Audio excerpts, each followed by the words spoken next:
Good morning, NVUU. I'm Kate. I'm Kate Moon. I'm going to be the celebrant this morning. Our guest speaker and lay leader today is Clovice Lewis, Master of Divinity.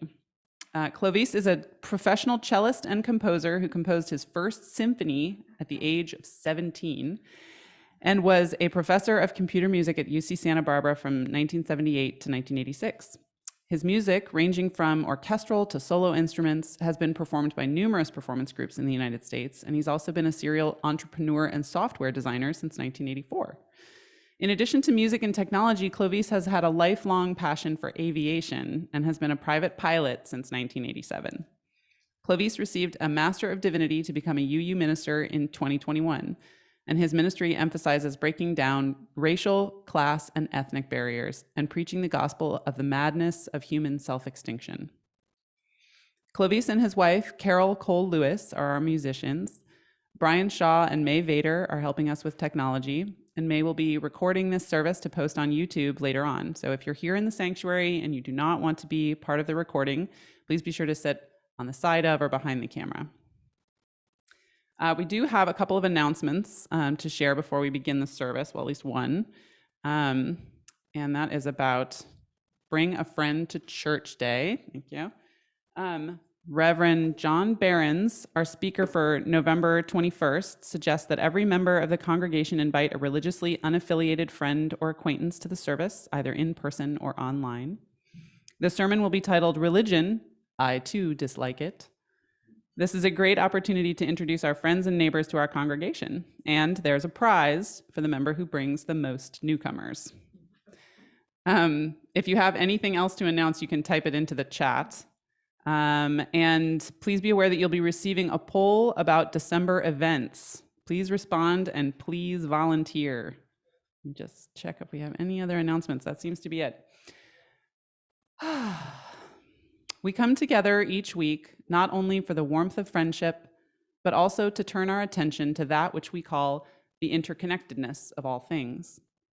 We are here to be reminded of the wonder and beauty of our world and to share our grief at the many tragedies that we bear witness to in it.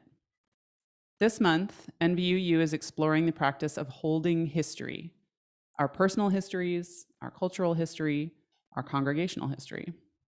We're encouraging ourselves not just to remember and to be truth tellers, but to practice facing past pains with honesty and openness, and to think, perhaps in new ways, what should we take with us, and what should we leave behind? Clovice is going to speak to us today about the Church 2.0 project and how religious organizations can learn from our histories while preparing thoughtfully to meet spiritual needs in a future of new challenges. Let us take a moment now to center ourselves through music.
Each week, we join Unitarian Universalists all around the world in lighting a flaming chalice, the symbol of our faith.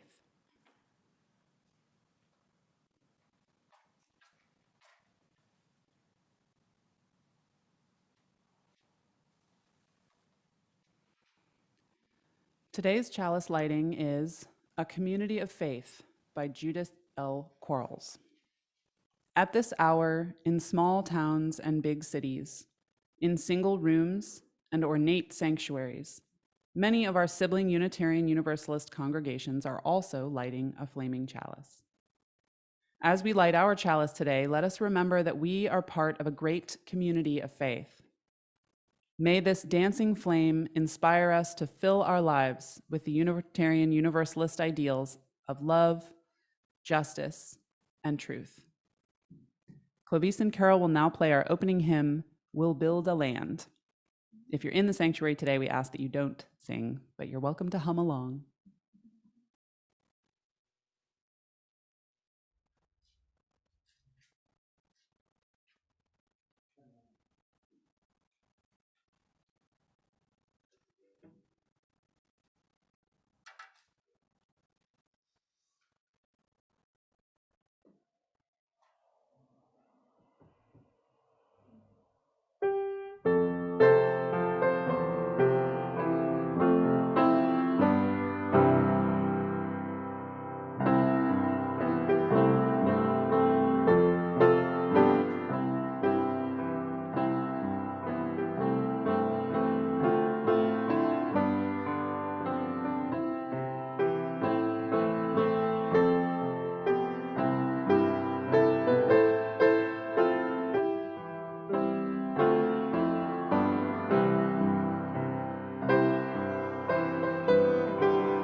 This is the time to share the joys and sorrows of our community. We make sacred the milestones of our lives when we share them with each other. And if you're joining us live through Zoom and would like to share something, please type it into the chat now, and I will read it aloud.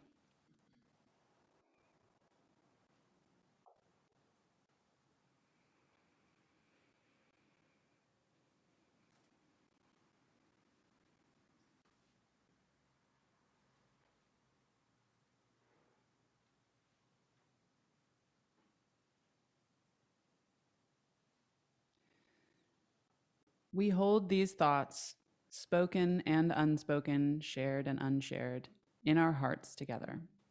If you're holding something heavy in your heart and would like to speak to a member of our pastoral care team, please reach out to us.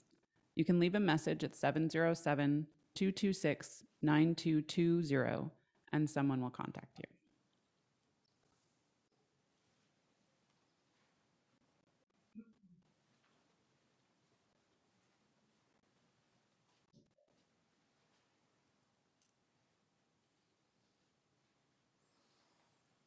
Good morning. It's wonderful to be here with you. This is our first visit to this place, and it's wonderful to be here. The classics of post-apocalyptic and dystopian literature were written from their authors' personal experiences with tragic events. Kurt Vonnegut's Slaughterhouse-Five was inspired by having witnessed the firebombing of Dresden. Joe Haldeman's 1974 novel, The Forever War, was inspired by his tour of duty in Vietnam. And A Candle for Lebowitz was a way for Walter Miller to deal with the trauma and guilt that haunted him after his combat missions as a radio operator and a gunner in B-52 Mitchell bombers during World War II. These were works that were ways for the authors to essentially rid themselves of guilt. But what about the wave of post-apocalyptic and dystopian literature that's become the dominant genre in science fiction writing these days? Have you ever wondered, like I have, if these works are subconsciously written to prepare future generations for the harsh reality they will inhabit? Have you seen those books? Have you read them? A lot of them are featuring young people. Are these books ways for the writers to rid themselves of future guilt? Ironically, the premise of most of these books is that human beings are destined to self-destruction. Put a pin in that. I'll come back to that in a little bit. In A Candle for Lebowitz, Miller postulates that the Catholic Church will go on, even after most of the population of the planet is wiped out by nuclear war. I wonder how any religion will survive the challenges to come and what they might look like in the future. So today I hope to take a clear-eyed view of this as we navigate our way through adversity, absolution, and hope. We'll take a moment to reflect on these and other things. Let's give ourselves a minute.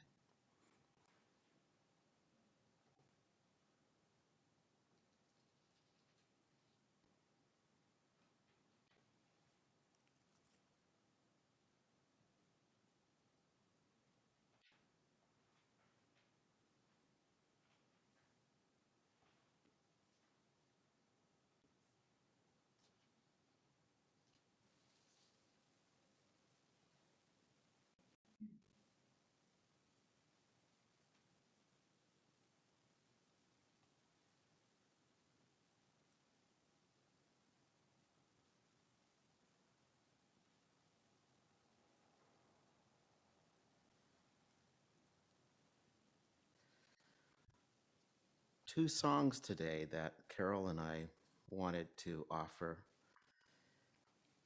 Blue Boat Home and Oneness of Everything. That sort of encapsulates some of these thinking, some of these thoughts that we'll be talking about. The Blue Boat Home actually needs no introduction, does it? The Oneness of Everything, yeah, it's just gorgeous. So we're gonna play those for now. As soon as I find my way back.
Imagine the scene. 30 men and women locked in a conference room for hours on end. There's free food, catered food, coffee, beverages of all kinds. Their meetings, which started in October of 2001, took place in the evenings in a nondescript building called the Institute for Creative Technology on a quiet street in the Los Angeles area. The assembled screenwriters, directors, and producers were drawn from the movie world's best ranks. Their task was to imagine plausible ways in which terrorists would launch new attacks against the United States in the wake of September 11, 2001. Asymmetrical warfare enacted in the physical world had been perfected.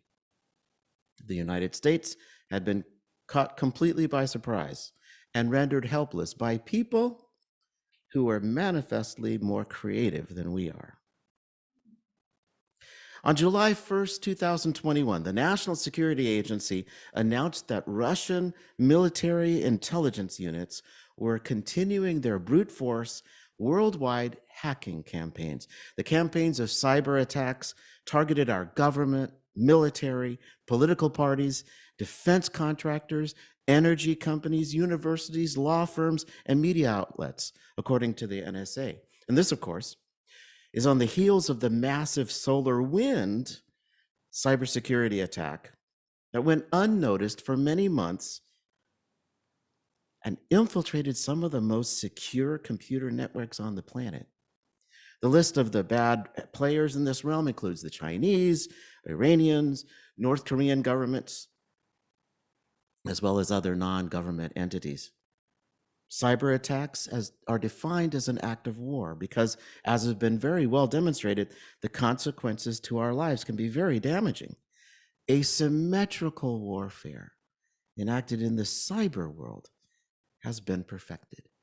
And once again, the United States has been caught by surprise and rendered helpless by people who are manifestly more creative than we are. Of course, these are examples of human-made disasters. Certainly, acts of war, cyber or otherwise, are extremely disruptive.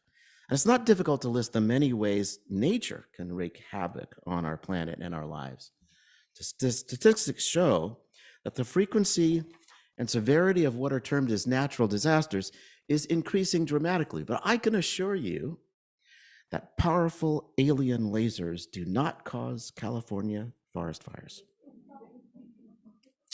What I can assure you, though, is that global climate disruption is an important reason for devastating fires, earthquakes, tornadoes, tsunamis, extreme heat waves, and a host of other calamities.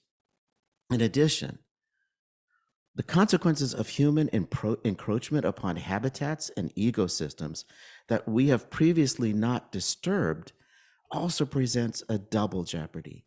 Harmful pathogens are being released that we have no defense for. And further, more climate disruption. All of these problems are largely aided by human activity and human inactivity.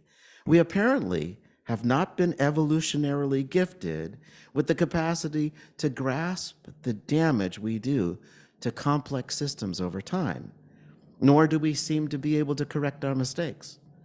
I describe all this mayhem to point out that for the first time in our existence as a species on this planet, we are entering a phase of chronic disruption that is of our own making. Let me repeat. As some Pratt & Whitney, radial engine flies over. This is the first time in our existence as a species on the planet that we are entering a phase of chronic disruption that is of our own making.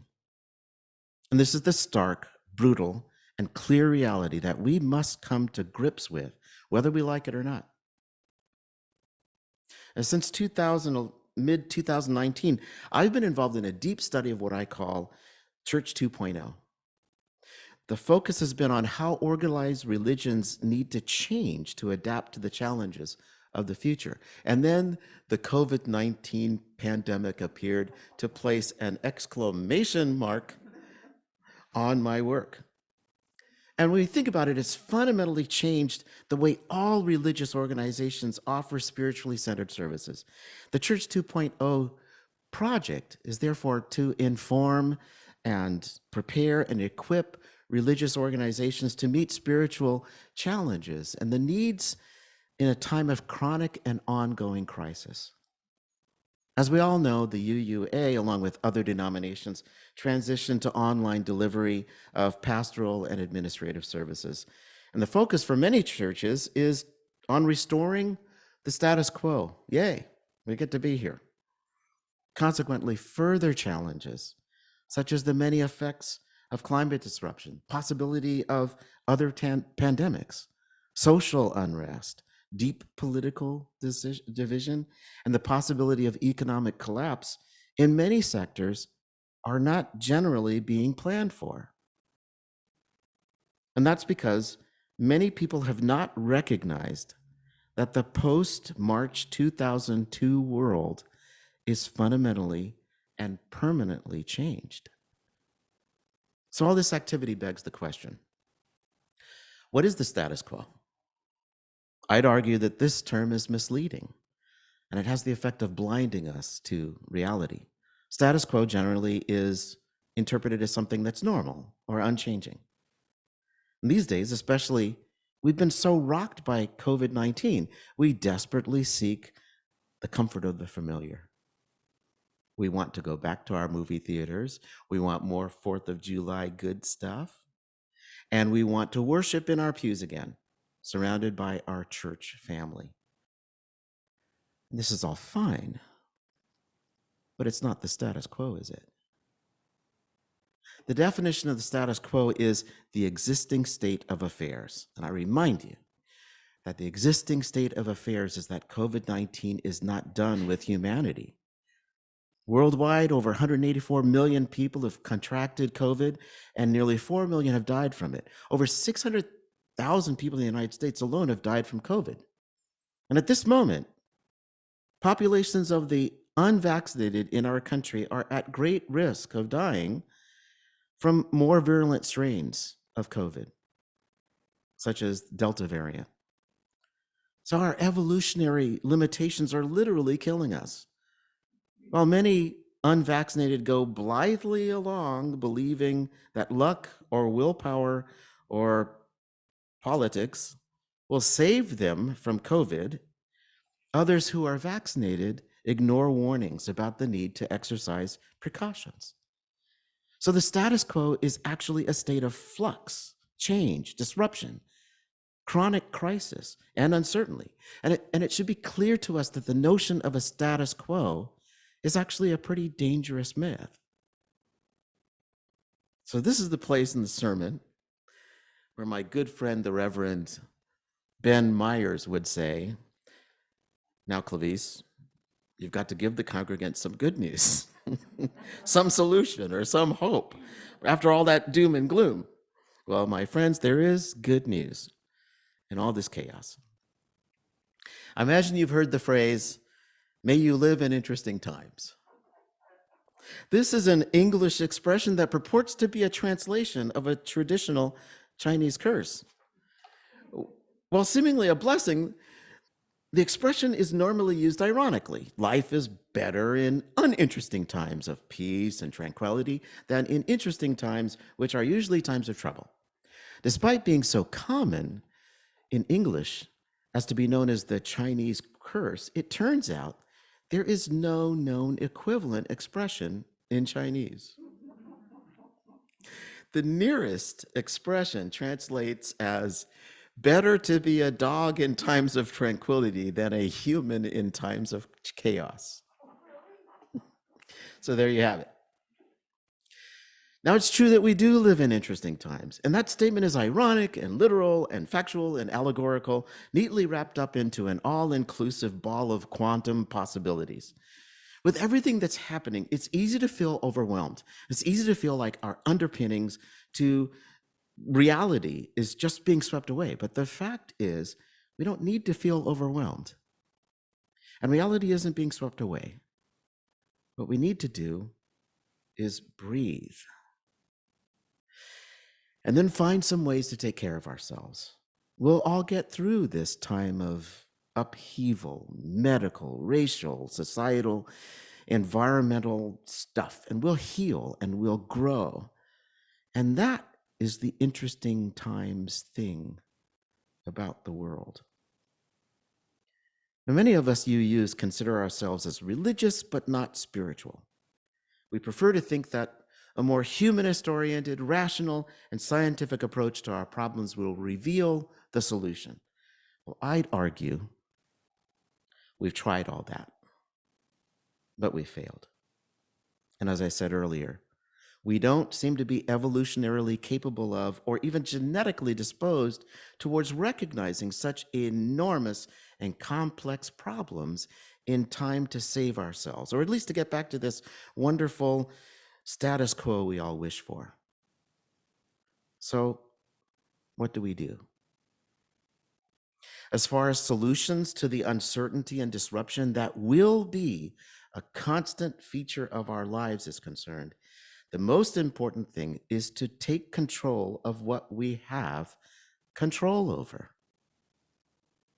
The second thing is to be more creative. The third thing to do is to rely on each other for help.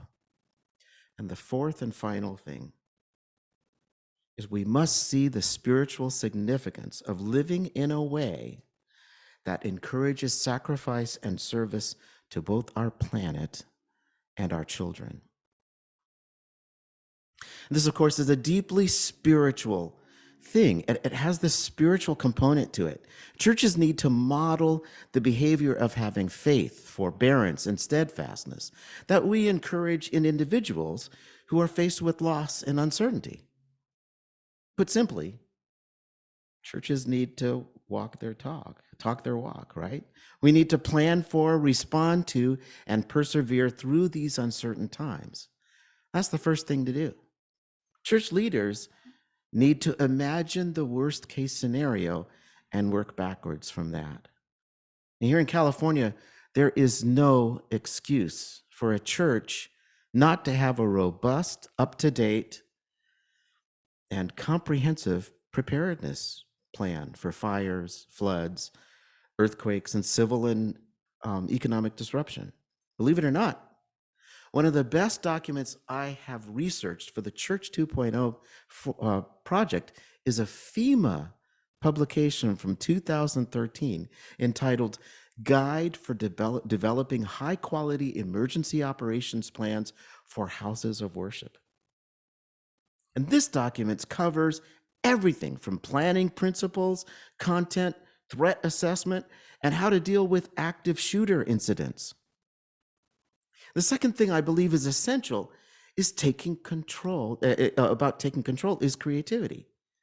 And I'm talking about instituting an ongoing process that allows everyone to participate in imagining creative solutions to challenges that might arise. So pore over preparedness documents from other churches and even other denominations. There's really good information out there. Modify it to your own needs, but don't limit yourself to what has ever existed before. Do like those Hollywood writers I talked about and imagine the unimaginable. The third admonition seems like a no-brainer, but it will be quite difficult. When I say that a congregation needs to rely on everyone to imagine creative solutions to a world we find it difficult to imagine and then to plan for it, I also urge you to include children and young adults. Don't think for a moment that most of them have not thought about the future that we adults will be leaving them. The future world will not be of their making. So the greatest gift that we can provide them is the ability to make a difference. Listen to them. Seek their advice. For Christ's sake, Let them scan the millions of pages of paper documents your congregation probably already is holding on to. Let them dream up ways to communicate without electricity. Ask them what they will need in the future that we will not inhabit. And then work backwards from there to provide for them. This brings us to the fourth and last point about the spiritual significance of living in a way that encourages sacrifice and service to both our planet and our children. The fact is that we boomers screwed up. We need to own that and move forward. Our children may not be able to yet articulate the loss, grief, and possibly anger at us for our errors. And this is a time for both humility and forgiveness. We may not be evolutionarily capable of getting out of our own way, but we can hope that future generations will be smarter and able to work with far fewer resources than we have, living in a way that encourages sacrifice and service to both our planet and children is the greatest spiritual challenge of our age. So I remind you of the saying that there are no atheists in a foxhole. Whether we wish to acknowledge this or not, we are responsible for our planet, which is a living entity with rights that we have abused. We have abused the rights of unborn generations, of human beings to come, and we've abused the rights of all living creatures on earth. This is an indictment I raise, particularly to Unitarian Universalists who do not believe in a God with a personality. Others have an out. They can point to our sinful, fallen nature and expect merciful miracles to come and save us from ourselves. So back to we UUs. We pride ourselves on action for social and economic justice, but we can do all that from our living rooms enabled by checkbooks. My challenge to all of us is to dig deep to where our guilt lies and then extract from that place our own forgiveness. If you're in this foxhole without a deep set of beliefs or convictions, then I encourage you to look into the only book of life that matters. That book is our set of genetic instructions encoded into our DNA. Fear, guilt, trauma, and anxiety. It's all transmitted to future generations epigenetically. What do you wish to leave them? Will you leave them fairy tales and denial? Or will you transmit the clear-eyed purpose of sacrifice and service? Are you willing to sacrifice your energies, your wealth, your conveniences, and your way of life to ensure hope for future life on this planet? Are you willing to serve others in need now and in the future? As I said earlier, all of these problems that characterize the contours of a bleak future are largely aided by human activity and human inactivity. Now, from this larger context, I repeat what I said the first time, and this time there are no airplanes flying by. For the first time in our existence as a species on this planet, we are entering a phase of chronic disruption that is of our own making.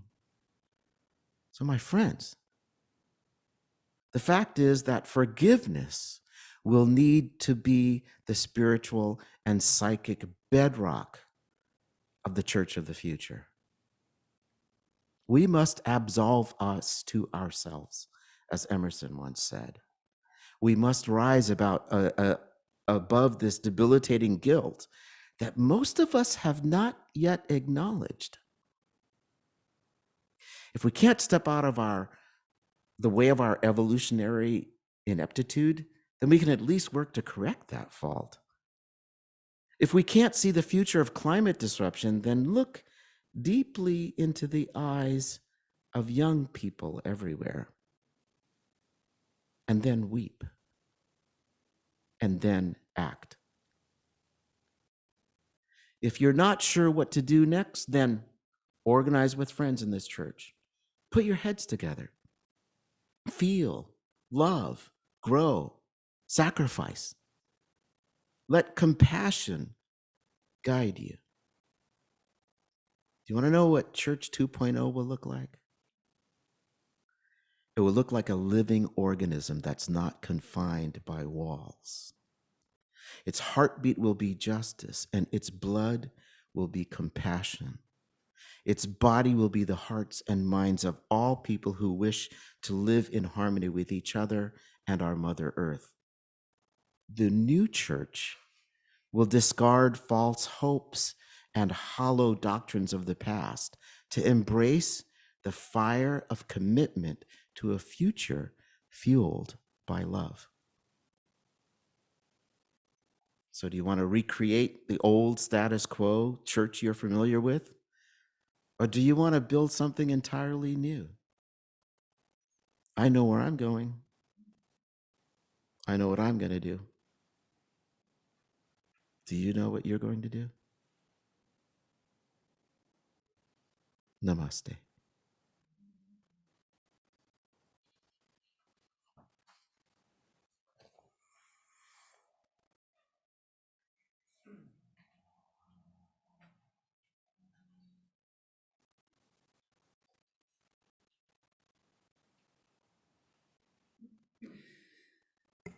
Love is the spirit of this church, and service its law. This is our great covenant, to dwell together in peace, to seek the truth in love, to help one another. This congregation depends entirely upon the generosity of its members and friends, and all that we give in time, talent, and treasure is what sustains this community and makes it not just a sanctuary for us to return to for spiritual nourishment, but an oasis from which we can go out into the world carrying the waters of life. People at home can donate by going to our website at nvuu.org and clicking on the yellow button on the left-hand side, or you can send a check to NVUU at 1625 Salvador, Napa, California, 94558. The offering will now be gratefully received.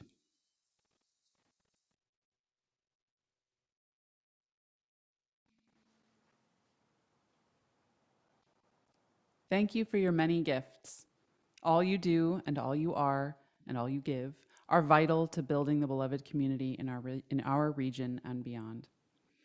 If you are new to NVUU, we invite you to visit our website at nvuu.org and fill out the visitors form. This will get you onto our mailing list, and you'll receive information about upcoming events and services. Speaking of upcoming events, we did have one announcement that we missed earlier on about a bake sale. I'm told that Dave Lindsay has some information that he may be able to share with us about it. Sure. Would you mind coming up? Thanks, Dave.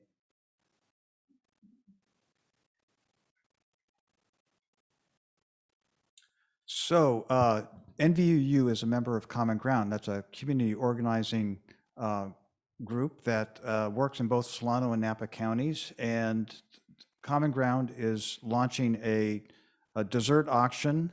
It'll be online, and the auction actually starts on Monday, and then it will culminate with the distribution of the desserts on Monday, November 22nd in the old bank building in Vallejo on Georgia Street. So we'll share with the website where you can bid on the desserts, and I'll also share a flyer that has the location and the timing for the dessert. It'll be the dessert giveaway and then sort of a reception at the same time on Monday, November 22nd. Thanks. Yeah, so if you want to bid on a dessert and you don't want to go down to Vallejo to pick it up, we're going to arrange, there's some people from Napa that can bring desserts back and deliver them here for you. Great, thanks, Dave. Sorry to put you on the spot. We would invite anyone to stay for our social hour after the service on the patio if you're here in the sanctuary. And if you're on Zoom, we invite you to stay on and chat with each other at the same Zoom link. You can just stay on. We generally sort of pause. We're going to stop the recording, and then there'll be a little break before everyone gets social. But feel free to stay and join in. And I believe we have closing words. No. Oh, no. Okay, well, then I can just skip to the next part. Yeah, I think it's best with time, Okay. and it seems redundant to Okay, do closing absolutely. words and benediction. All right, no, absolutely. Then we're going to extinguish the chalice. We extinguish this chalice, but not the light of truth, the warmth of love, or the fire of commitment. These we carry in our hearts out into the world until we meet again. I just made an executive decision. See, if you listen closely, you'll hear an extraordinary sound. Listen with new ears. You'll hear the sound of trees falling in the forest. It's the sound of expectations and conviction and timidity and doubt and worry and closed-mindedness and fear of the unknown. These are the trees we think must be felled in the forest of possibilities. Today, we heard about how to open ourselves to be creative, to be visionary, and be agents for change. Some might question their capacity for acquiring these traits. What's the secret to gaining them? I can tell you a few things about being a creative, visionary agent for change. First of all, you can't acquire those traits. Secondly, there are no degrees for creativity, vision, or agency. You can't earn them in school. Third, no one will give you permission to develop them. No. The secret to these wonderful gifts is that they are already present in your life, in the forest of possibilities with your name on it. Most people spend too much of their time pruning their forest and giving energy to unproductive trees. Creativity, vision, agency. They're the oldest and tallest trees in our gardens. Just sit and rest. Under their shade, they'll drop their fruits. Enjoy them. They require no care or effort. Trust in their bounty and trust in the future. And it'll part around you like waves before the bow of a ship. Until we meet again, and I hope we do. Namaste.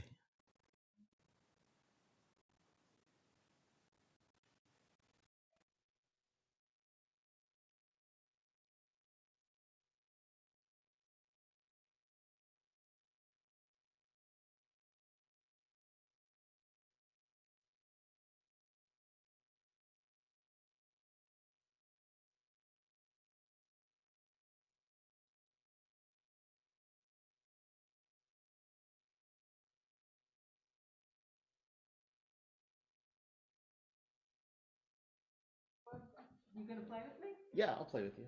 What key? What key is that? The key G. Oh, okay.